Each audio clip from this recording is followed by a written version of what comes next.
Everything Everywhere All at Once won 7 Oscars and is already being considered the best film of the decade. In this video, I'm going to share 7 reasons why it's so incredible and explain the current state of Hollywood that allowed for this film to be so successful.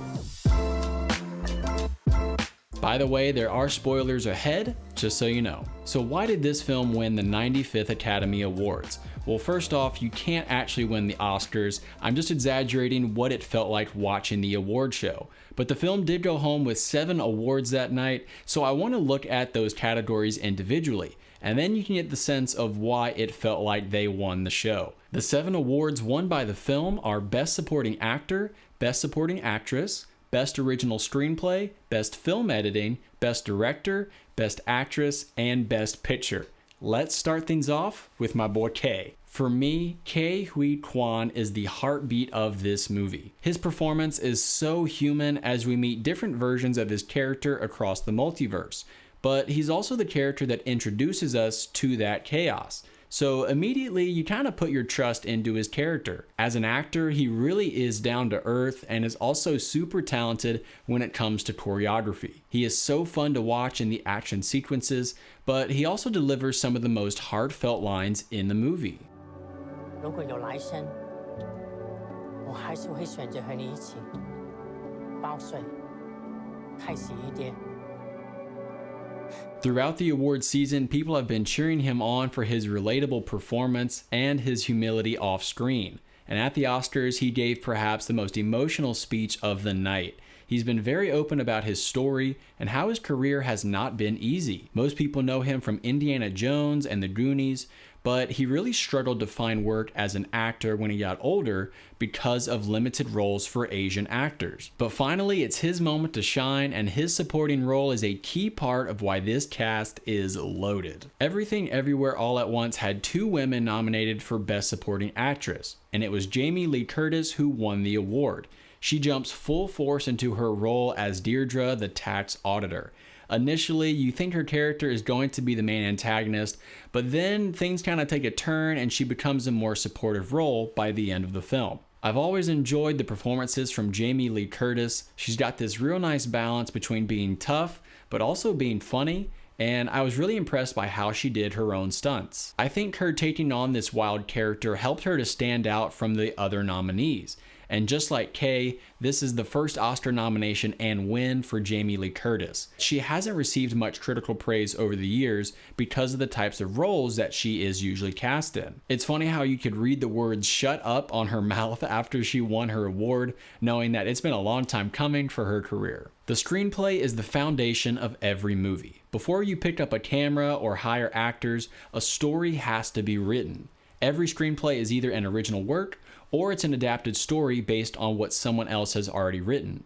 For this film, directors Daniel Kwan and Daniel Scheinert created an original script that is just out of this world. After accepting the award for this category, one of the Daniels said the idea for the screenplay came from this question: what if we put my mom in the Matrix? And that question sets the tone for just how wild this movie is. One report actually says that an early draft of the screenplay might have been even crazier than what we got, and it was actually written for Jackie Chan.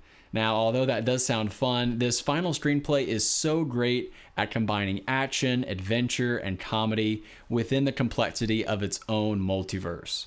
Genius. Hey, if you're enjoying this video so far, please hit the like button so it can spread to more people. Also, subscribe to the channel to see more content just like this. Alright, let's get back to the video. Perhaps the most underappreciated and complex process of making any movie is in the editing. Legendary directors over the years have commented on just how important editing really is. Stanley Kubrick once said, "Editing is the only unique aspect of filmmaking which does not resemble any other art form. A point so important it cannot be overstressed. It can make or break a film." With a script as detailed and complicated as Everything Everywhere All at Once, the editing is that much more essential to making sense of it all for the audience. The pacing of the story is like a roller coaster, a perfectly balanced ride that accelerates very quickly. Fun fact, there are only 7 VFX artists who worked on the film, all of whom were self-taught using the internet. That's crazy. There's also so many examples of seamless transitions going from present day into a flashback scene, jumping from one universe to the next. I can only imagine how many hours were spent trying to nail down those transitions and effects, but all of that time spent on the editing, it really shows, and it definitely earned this award. Daniel Kwan and Daniel Scheinert, collectively known as the Daniels, are a dynamic duo of friends. They began their careers as directors of music videos, and then they made their way to TV and film.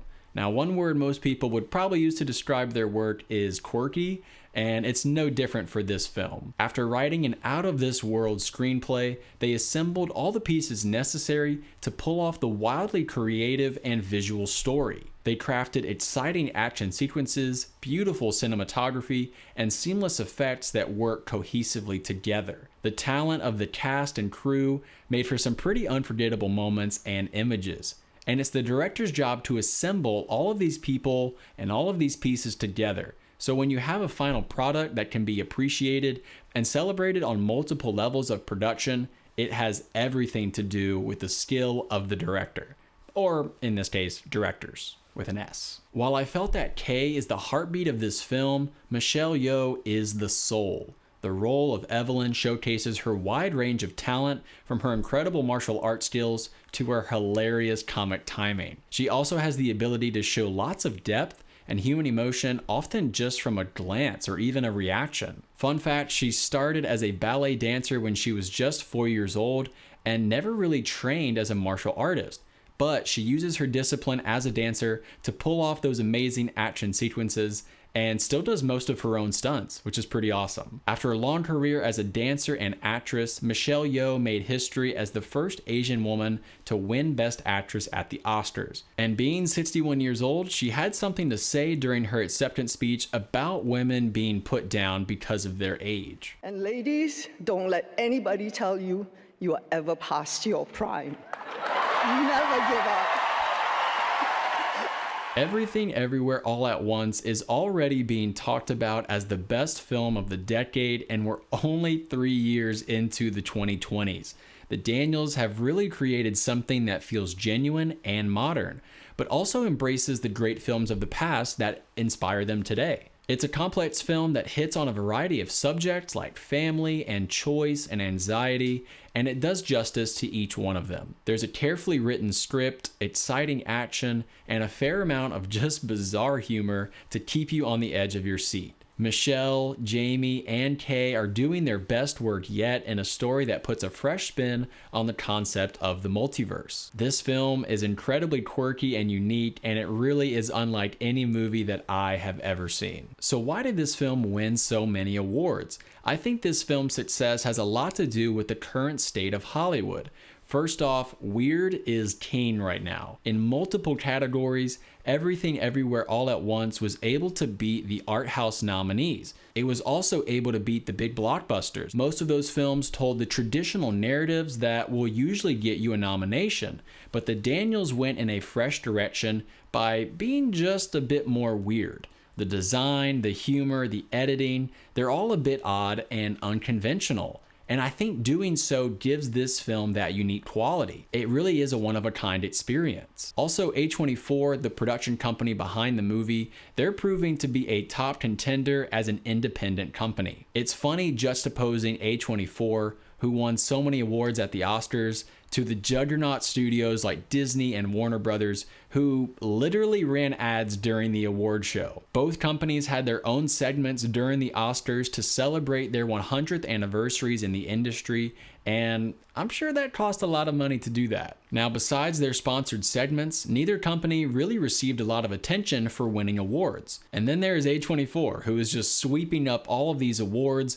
with EEAAO and also The Whale, which won a couple awards as well. I think A24 has really earned themselves some credit for taking some big risks, and now they're just reaping the rewards. This year, I watched the Oscars for the first time in a long time, and honestly, I enjoyed it. Some friends who were also movie fanatics came over to the house, and we just had a good time talking about the film industry. It's those kind of conversations that really get me fired up about movies. To see my full conversation with a local filmmaker about the film industry, you can tap right here, or to watch another movie review, you can just click right here. and I'll see y'all later.